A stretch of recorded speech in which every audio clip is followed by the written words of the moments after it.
Jungs und Mädels, ihr habt es ja im Schädel. Permanente Beschleunigung, wachsende Komplexität, turbulente Märkte, Patsch, Patsch, Patsch, ist alles viel too much. Aber Freunde, Udo, das Dudo, hat auch die Solution. Hier oben, alles Birnensache. Das neue Zauberwort heißt Floh. Oder auf Germanisch Fließbewusstsein. Denn, Leute, wenn alles um einen herum im Fluss ist, hey, ihr seid auf dem falschen Dampfer, aber kompletto. Es geht nicht ums Saufen. Wenn alles um einen herum im Fluss ist, muss auch die Denke lernen, im Fluss zu sein. Wassermarsch.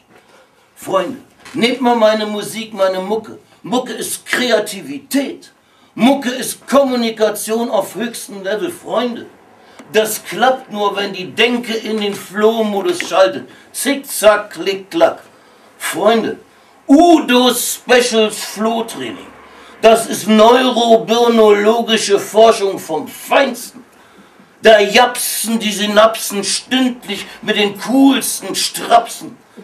Da werden müde Feite wieder heiter. Auf geht's, Freunde. Udo, setzt euch den Floh ins Ohr. A one, two, three. Im Floh zu sein bedarf es wenig. Wer im Floh ist, ist ein... Wunderbar, und einen habe ich noch. Im Floh vom Scheitel bis zur Sohle und schon fließt mit Schwung die... Arrivederci, bye bye und Tschüssikowski.